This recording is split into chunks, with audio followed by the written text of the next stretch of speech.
Então, as doenças do rim. Vamos falar direto dessas doenças, porque cada uma delas a gente vai entender algum tipo de lesão. Então, o Hobbes ele começa trazendo as respostas patológicas, mas à medida que a gente for falando, a gente vai conseguir falar sobre essas respostas patológicas. A síndrome nefrítica, a caracterização que o Robbins traz. Elas são, síndromes nefríticas, são caracterizadas por inflamação no glomérulo. É questão de etiologia. É qualquer doença, então qualquer infecção que gere uma inflamação. Então, a principal dela vai ser infecção por estreptococcus. Porque os estreptococcus, eles são muito assim porque é pós-infecciosa. A pessoa teve uma infecção por estreptococcus. E aí, faz o complexo imune, que é o complexo antígeno-anticorpo. E o que acontece com esse complexo imune? Ele vai começar a se depositar no rim. Então, ele forma imunocomplexos que vão parar no rim. Quando eles chegam no rim, eles ativam a resposta imune. E aí, essa resposta imune vai ativar uma reação inflamatória com a ativação do sistema complemento, que aumenta neutrófilo e proteases. E aí, o que acontece? Esses imunocomplexos, eles vão se depositar principalmente na região entre vasos e os podócitos. Então, fica um espacinho aqui e esse espaço vai começar a ter dificuldade de filtração. E aí, vai começar a perder a barreira física.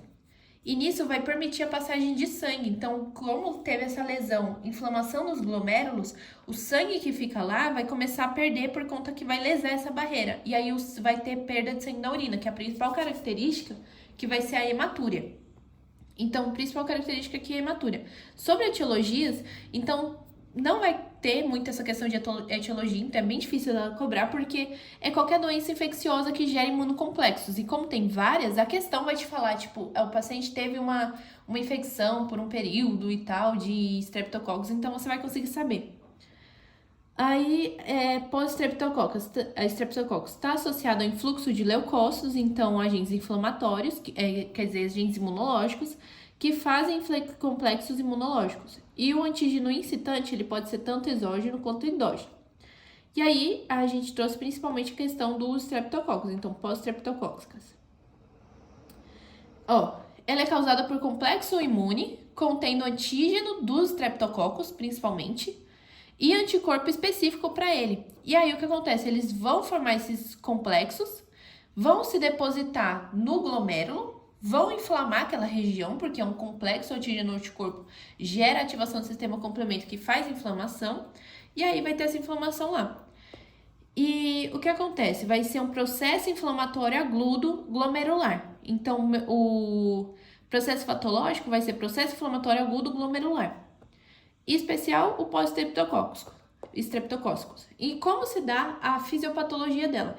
Então, a doença ela gera formação de imunocomplexos que faz deposição na região do glomérulo que fica inflamada. Essa inflamação vai gerar dois processos patológicos. O primeiro vai ser a alteração da permeabilidade capilar do glomérulo. Então, vai alterar a permeabilidade porque vai lesar a barreira física. Lesou a barreira física, permite a saída de sangue, que é a hematúria. Outra coisa que vai permitir vai ser a proteinúria. Só que nesse caso, a perda de proteínas é menor, sempre menor que 3,5. Então, perda de proteínas na síndrome nefrítica, ela é sempre menor que 3,5.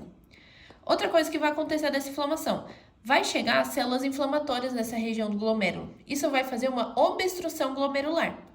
E aí, obstruiu, diminuiu superfície de filtração. Teve uma diminuição dessa superfície. E vai começar o quê? Reter sal e água. Então, vai ter retenção de sal e água. Essa retenção vai fazer com que a pessoa tenha menos líquido sendo eliminado, porque essa água vai estar toda retida, então menos líquido sendo eliminado, e além disso vai gerar hipertensão arterial, por conta de uma congestão volêmica. E aí isso aumenta a pressão hidrostática que gera o edema. Então esse é o mecanismo fisiopatológico da doença. Teve a inflamação aguda no glomérulo gerado por uma resposta antigênica, por algum agente viral, algum agente de infecção, por alguma infecção, e isso gerou essa inflamação que culminou em alteração de permeabilidade capilar e obstrução glomerular. Então, esse é o mecanismo dela. A não estreptocócica, que pode ser causada por vírus, então a viral, forma viral, hepatite, cachumba, HIV, varicelas, todas elas podem formar complexos imunes e se depositar e fazer a síndrome nefrítica. E agora a gente vai para a síndrome nefrótica. O que acontece nessa síndrome? Algumas doenças glomerulares quase sempre vai produzir síndrome nefrótica. Então, a etiologia dela é qualquer doença que atinge o glomérulo. A síndrome nefrótica, a fisiopatologia dela é definida como um desarranjo nas paredes capilares do glomérulo que aumenta a permeabilidade para a proteína plasmática. Então, vai alterar a estrutura do podócito, que vai permitir que vai fazer com que tenha essa desorganização dos podócitos, deixando essa região mais aberta. Então, abre e aí consegue passar as proteínas. Então, tem um aumento patológico da permeabilidade do glomérulo a proteínas. Porque perde qual barreira nesse caso? A barreira eletrodensa, porque a proteína ela é negativa, a membrana basal é positiva. Então, se você perde essa barreira eletrodensa, você faz com que não tenha mais essa repressão de proteína da membrana, e aí a proteína vai toda embora. E aí, por isso que a característica principal vai ser a proteinúria maciça, que é uma perda proteica diária de 3,5 gramas ou mais. Hipoalbuminemia, então a albuminemia no plasma vai estar menor que 3 gramas, edema generalizado, hiperlipidemia e lipidúria. Então, o que acontece? Vai ter uma relação entre o que está acontecendo aqui, porque a parede do capilar glomerular, com endotélio, membrana basal e células epiteliais, são barreiras para evitar que passe proteína e coisas para a urina. Só que o que acontece? A permeabilidade aumentada, que veio de um processo de alteração na estrutura físico-química da barreira, permite que a proteína comece a passar do plasma para a urina, e isso gera proteinúria. Então, como acontece a proteinúria na síndrome nefrótica? Devido a uma alteração físico-química da barreira da membrana, então uma alteração físico-química na barreira do capilar, da barreira da membrana, aumenta a permeabilidade dela à proteína. Quando aumenta essa permeabilidade, faz com que escape essas proteínas do plasma para o espaço urinário. Isso forma a proteinúria. A proteinúria começa a quebrar os níveis de albumina sérica a uma taxa que é além da capacidade compensatória do fígado. Então, o fígado não consegue compensar produzindo mais, porque a albumina está sendo quebrada e lançada toda na urina. E o que acontece? O fígado ele vai tentar compensar isso de outras formas, produzindo lipoproteínas. Então, com essa perda da albumina, ele vai fazer com que o fígado ele fique mais propenso a produzir lipoproteínas. Isso vai gerar um quadro que a gente vai ver já já.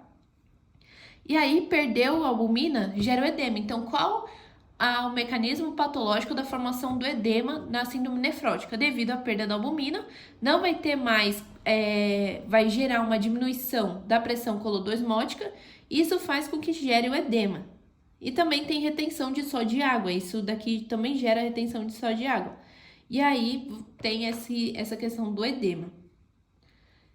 Outra coisa que ela causa, então a proteinúria, diminuição da pressão ocótica, edema.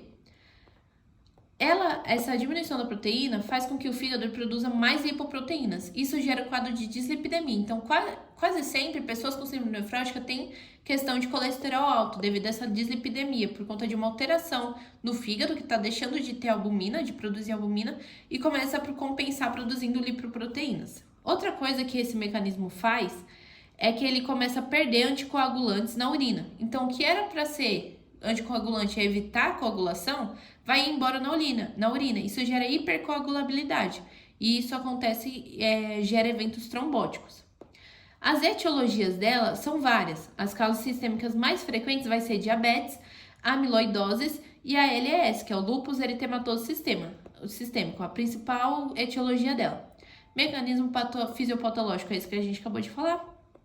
E da síndrome nefrótica é importante você saber isso. Como cada coisa está ligada. Então, principalmente, ela é causada por um desarranjo na parede do capilar, que aumenta a permeabilidade à proteína plasmática. Essa permeabilidade aumentada, que veio dessas alterações estruturais físico-químicas na barreira da barreira basal, permite que as proteínas comecem a escapar para o espaço urinário. E aí vai gerar um quadro de hipoalbuminemia, porque vai ter albumina indo embora, fígado tentando compensar, produzindo outras proteínas, vai ter maior chance de trombose por conta disso, e essa pessoa também, ela começa a ter problemas na pressão, porque vai estar tendo uma retenção de sódio, e aí vai ativar o sistema renina-angiotensina-aldosterona. Aí já foi a síndrome nefrítica, nefrótica. Agora, doenças tubulares intersticial. A primeira é a lesão ou necrose tubular aguda. Então, essa lesão tubular aguda é uma lesão reversível, um processo reversível.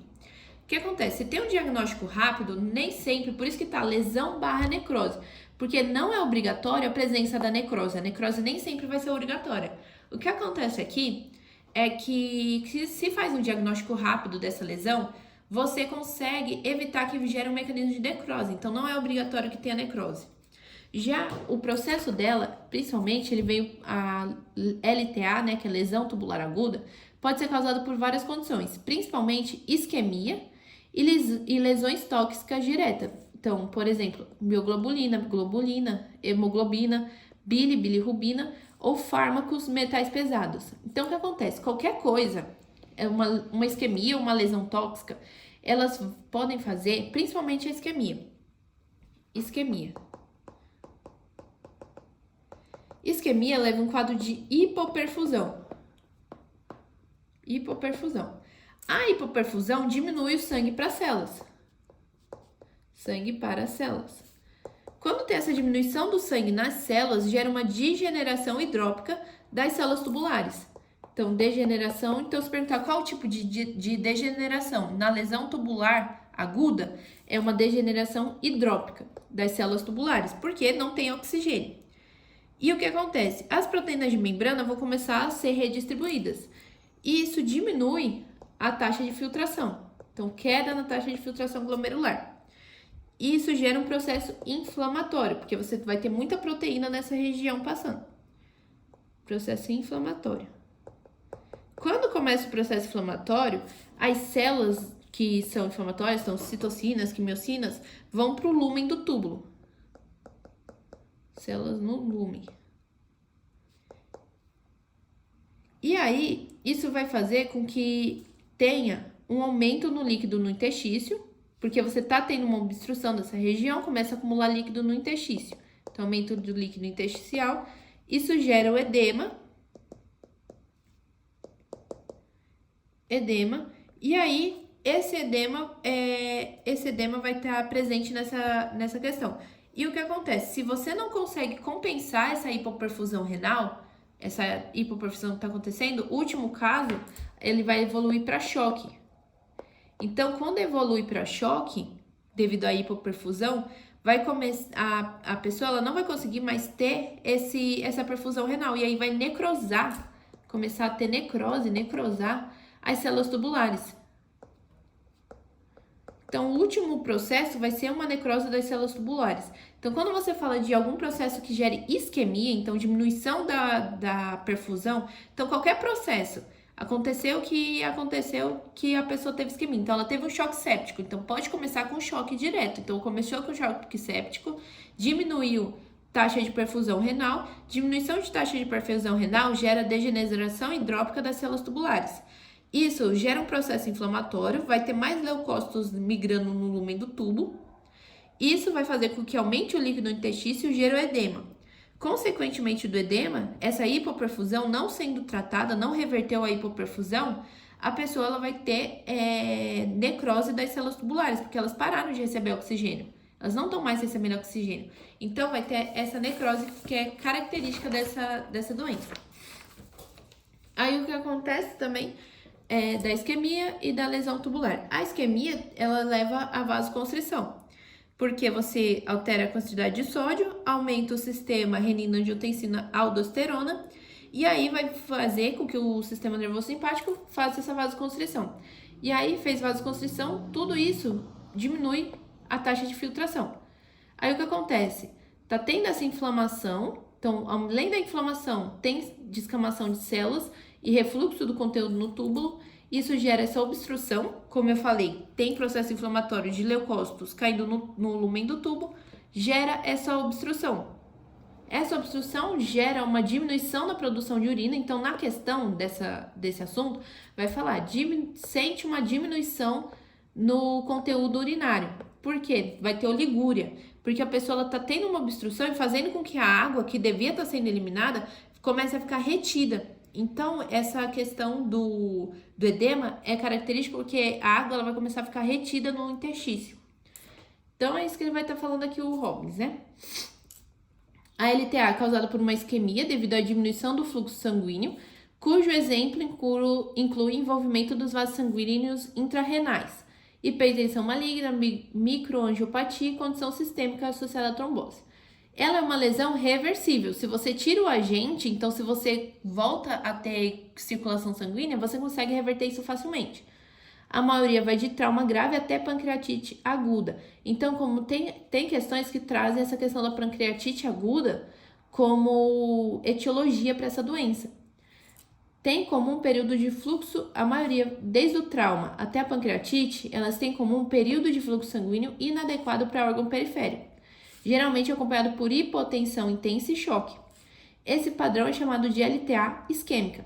Então, se der uma questão que o paciente ele teve pancreatite aguda, depois evoluiu com perda de sangue na urina, diminuição na quantidade de urina, e também ele teve uma questão de choque séptico, prosseguimento, vai ser uma LTA isquêmica. Uma LTA isquêmica. O segundo padrão é de LTA nefrotóxica, que é causada principalmente por fármacos. Esses fármacos,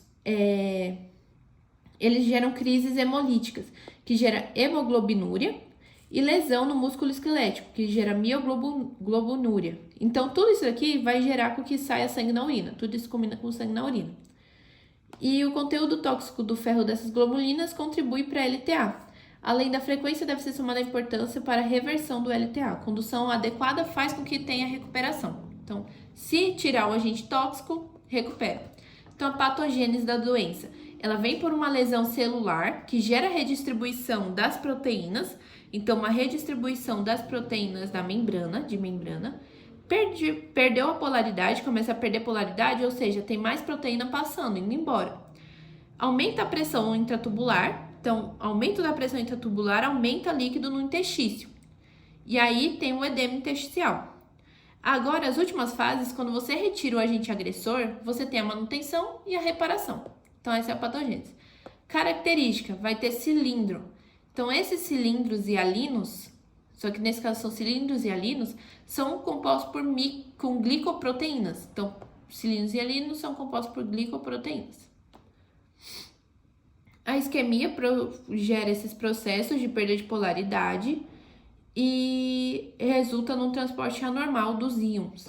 Então, a isquemia, ela faz com que tenha hipoperfusão. Então, assim que falar algum choque, alguma coisa assim, que gera essa isquemia, você já associa diretamente a questão dessa lesão tubular. Via vasoconstritoras também tem implicação no sistema renina, estimulando a liberação do sódio. Então, aquilo que eu falei, nessas daqui vai ter vasoconstrição, porque você ativa o sistema que faz com que tenha liberação de sódio aumentada. E isso ajuda na lesão endotelial, né? Porque você tem mais sódio indo para essa região de rim, levando à liberação da endotelina e uma diminuição dos dilatadores, que é o óxido níquel e prostaglandina 1. E isso contribui e tem evidência que gera efeito direto na isquemia do glomérulo, causando uma redução da filtração glomerular. Então, a LTA isquêmica é caracterizada por necrose epitelial tubular focal, por uma oclusão das luzes desses túbulos pelos cilindros hialinos. Então, forma cilindros hialinos, característica microscópica, formação de cilindros hialinos. Então, o último que a gente vai falar dessa aula vai ser a nefrite túbulo intersticial. O que acontece? Elas são doenças que envolvem lesão inflamatória no túbulo e interstício. Ela tem início insidioso e se manifesta principalmente por azotemia. A nefrite pode ser aguda ou crônica. A aguda tem um início rápido e é caracterizada por via histológica por edema, acompanhado por infiltração de leucócito no interstício. Na túbulo intersticial crônica, teve infiltração por leucócitos, gerou fibrose intersticial e atrofia tubular. Essas condições são distinguidas na doença glomerular pelo aspecto ausência da síndrome nefrítico-nefrótica. Então, nessa nefrite túbulo intersticial, o paciente ele não evolui com síndrome nefrítica e nefrótica. Então, grava isso. Na nefrite túbulo intersticial não tem processo de nefrite nem nefrótica. Então, não tem nenhuma das duas.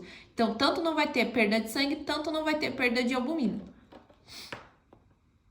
Aí, o que acontece? Ela tem dois casos, que vai ser a nefrite túbulo-intersticial não bacteriana, que é causada por fármacos, irradiações, infecções virais e reações imunes, e a bacteriana, que é a pielonefrite. Na não bacteriana, é principalmente induzida por fármaco. Esses fármacos, eles vão agir como aptenos. Esses aptenos só vai ter nessa nefrite túbulo-intersticial. Tem que gravar isso, só tem aptenos nessa nefrite túbulo-intersticial. Esses aptenos, eles começam a interagir na membrana tubular. Então, é uma interação medicamento-hospedeiro. O medicamento é o apteno. E aí, ele interage com a membrana, que é o hospedeiro. Forma anticorpo. Esse anticorpo, que é o antimembrana, lesa essa membrana, porque esse anticorpo começa a reconhecer a membrana como algo estranho. E aí, gera esse processo inflamatório. Então, é quase como uma reação imune, autoimune. Porque o uso, por exemplo, de anti-inflamatório, de antibióticos, principalmente, eles fazem essa questão dos aptenos. Então, falou em apteno, falou em nefrite túbulo-intersticial. Já as bacterianas vão ser as pielonefrites, que são causadas por infecções bacterianas do trato urinário, principalmente na bexiga, que é a cistite, o rim e o sistema coletor é a pielonefrite. O que acontece? As bactérias e fungos vão gerar inflamação granulomatosa, caseosa e não caseosa em pessoas imunocomprometidas principalmente. E aí ele pode ser tanto via hematogênica, então esse bichinho ele vai estar no sangue e aí vai atingir o rim, ou ele vem diretamente do trato ascendente. Então, principalmente nas mulheres, por conta da uretra ser menor, eles conseguem atingir facilmente a região de bexiga. Então, tem a pielonefrite aguda, a via ascendente principal, tem a colonização da uretra, e aí vai subindo. Ela está muito relacionada com uma obstrução do trato urinário, então qualquer obstrução que faz com que tenha estase da urina, então a urina vai ficar muito tempo parada, a urina muito tempo parada vai fazer com que essas bactérias comecem a colonizar essa região e subir até alcançar o rim. Um refluxo serve como se fosse um empurrão. Ele vai fazer com que essas bactérias que estão na urina sejam empurradas para o rim. E o refluxo intrarrenal, que é diretamente dentro do rim. Então, esses são os principais fatores que contribuem para a pielonefrite bacteriana. Então, o que a gente acabou de falar, obstrução do trato urinário e estase urinária, que os organismos introduzidos na bexiga são eliminados pelo fluxo contínuo e esvaziamento antibacteriano. Quando tem uma obstrução ou disfunção na bexiga, resulta em esvaziamento incompleto. E na presença de estase, as bactérias que estão na bexiga podem se multiplicar livremente. E a infecção do trato urinário é mais frequente em pacientes com obstrução do trato urinário inferior, como tem na hipertrofia prostática benigna. Então, tem alguma coisa lá que está acontecendo que está fazendo com que a bexiga não consiga eliminar diretamente essa urina. Então, a urina vai acabar ficando mais presa. Pielonefrite tem a aguda e a crônica. A aguda está associada à infecção do trato urinário e a crônica é uma aguda a mais. Então, teve um processo da aguda direto, então a pessoa tem direto pielonefrite aguda, direto ela está tendo essa infecção, e aí ela tem a pielonefrite crônica. Na crônica, na pielonefrite, é bactérias mais outros fatores. Então, tem uma associação de bactérias mais outros fatores. Crônica, característica principal microscópica, aspecto pseudotireoidiano. Então, aqui parece muito os colóides da tireoide, muito. Mas aqui a gente está no rim. É um aspecto pseudotireoidiano, porque hipotrofiou e desapareceu os túbulos. E aí, os que ficaram dilatados e teve esses cilindros hialinos adquirindo um aspecto muito parecido da tireoide. Então, isso era para ser isso aqui.